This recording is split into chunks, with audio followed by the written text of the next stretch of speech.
Hello everybody and welcome back to SFF180. It is Monday, May the 8th, 2017, and time once again for the mailbag. How's everybody been? I hope you've had a very good week. It's been a lovely couple of last few days where I am. For anyone who is a new subscriber, new viewer to the channel, and I have a few lately, and I always forget to do this part with the mailbag, so bear with me. Mailbag Monday is where I showcase all of the review copies that I've been sent by publishers every single week. I open these envelopes on camera. I have no idea what's in them. Most of the time, we discover it at the same time together.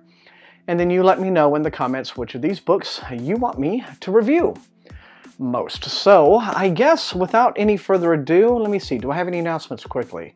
Other than not this coming week, but the week after will be the Nebula Conference in Pittsburgh. Very much looking forward to going to that.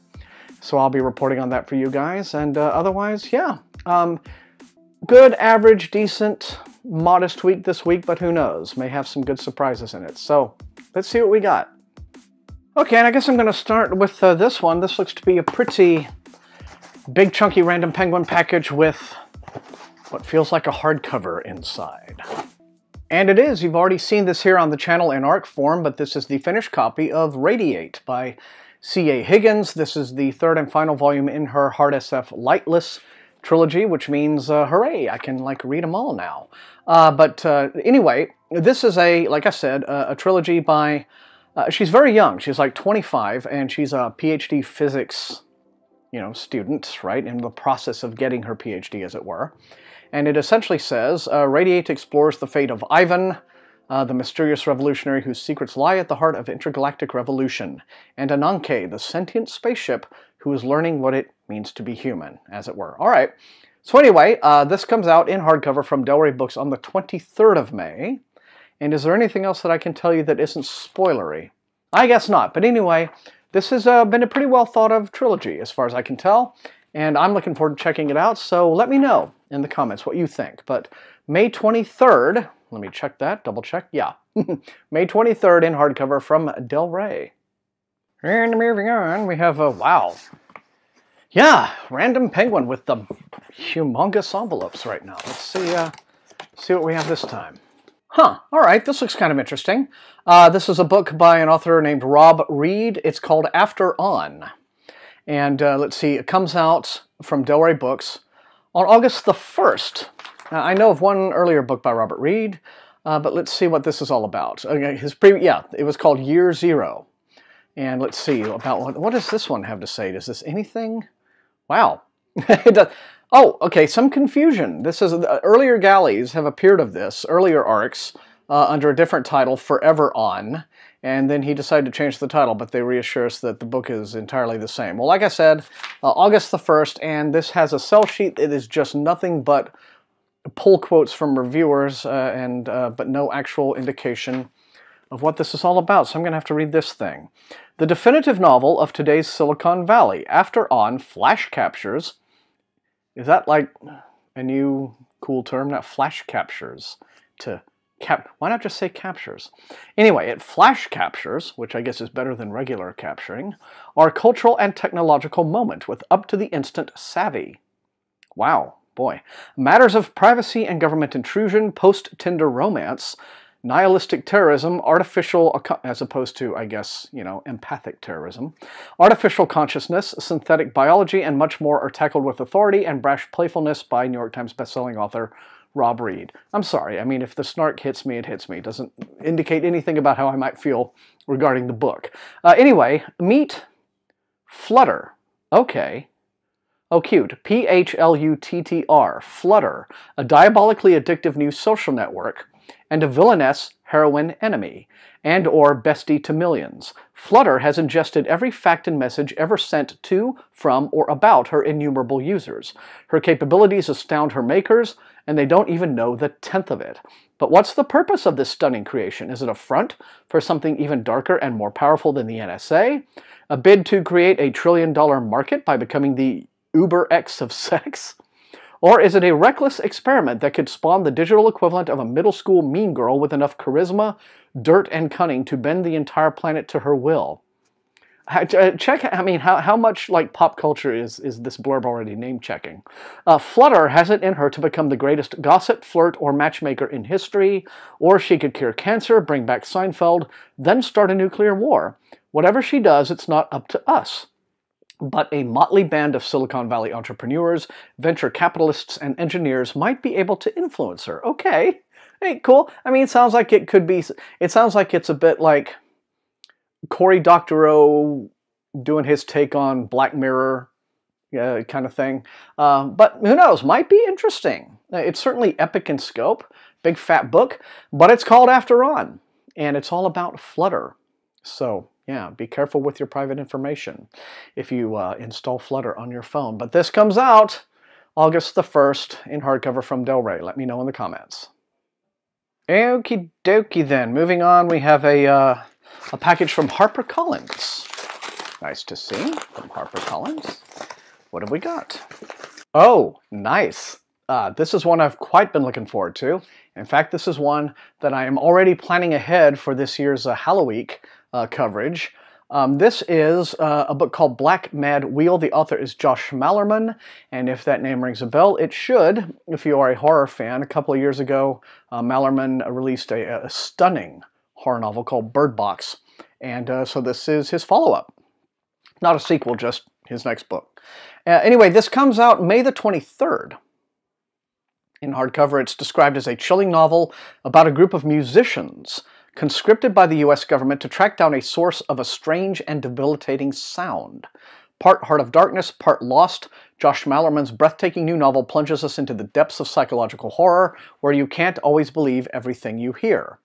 The Danes, a band known as the Darlings of Detroit, are washed up and desperate for inspiration, eager to once again have a #1 hit. That is until an agent from the U.S. Army approaches them. Will they travel to an African desert and track down the source of a mysterious, turn the page, a mysterious and malevolent sound? Under the guidance of their front man, Philip Tonka, the Danes embark on a harrowing journey through the scorching desert, a trip that takes Tonka into the heart of an ominous and twisted conspiracy. Meanwhile, in a nondescript Midwestern hospital, a nurse named Ellen tends to a patient recovering from a near-fatal accident. The circumstances that led to his injuries are mysterious, and his body heals at a remarkable rate. Ellen will do the impossible for this enigmatic patient, who reveals more about his accident with each passing day. This already sounds really cool to me. It comes out May the 23rd, like I said. It's Black Mad Wheel by Josh Malerman. Let me know in the comments. Well, you don't really need to, because I am planning to review this, but let me know anyway.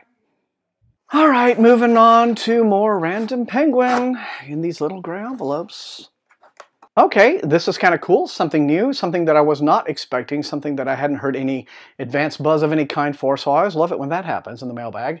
This is something called Reincarnation Blues. The author is Michael Poore, and according to, again, this doesn't actually seem to have a sell sheet, which is very unusual for Del Rey, but it comes out August the 22nd. So this is an ARC. It's got this kind of neon designy cover here. Let's see what this one is all about.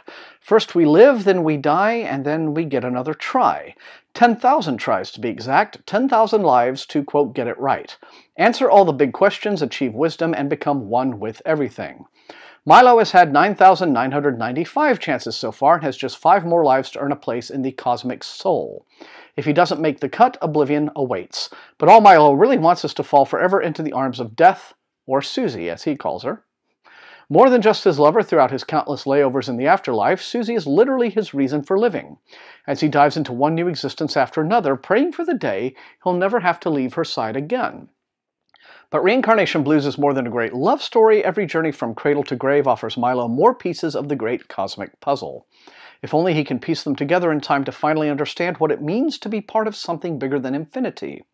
As darkly enchanting as the works of Neil Gaiman and as wisely hilarious as Kurt Vonnegut, Michael Poore's Reincarnation Blues is the story of everything that makes life profound, beautiful, absurd, and heartbreaking, because it's more than just Milo and Susie's story. It's your story too. No, maybe, maybe not. I mean, I haven't died and come back to life 9,000 times. But apart from that, yeah. All right, and then there's a letter here in front from the editor, being very effusive about the book. So, neato. All right, well, this appears to be one that Del Rey is getting very much behind, but all right. Life and Death and Love and all that kind of good stuff, Reincarnation Blues on the 22nd, yes, the 22nd of August from Del Rey. Okay, this is one that I've been kind of interested in. The author here is Christy DeMeester. The book is called Beneath, and this comes to us from Word Horde Publishing. Word Horde were the publishers of a book called The Fisherman by John Langan, which I reviewed last year during Halloween 2016, and a book, absolutely amazing horror novel, independent horror novel, and this is a new book from that same publisher. And Christy DeMeester, apparently this is a debut novel. There's no actual, again, sell sheet in here, so I guess I'll just have to do it this way. It says, when reporter Cora Mayburn is assigned to cover a story about a snake-handling cult in rural Appalachia, she is dismayed. For the world of cruel fundamentalist stricture, repression, glossolalia, and abuse, glossolalia is like when people, you know, blah, blah, blah, blah, they babble. They call it talking in tongues, but really they're just, you know, it's just babble. Anyway, it says, this is something that she's long since put behind her in favor of a more tolerant urban existence. But she accepts the assignment, dredging up long-buried memories as she seeks the truth. As Cora begins to uncover the secrets concealed by a veneer of faith and tradition, something ancient and long concealed begins to awaken.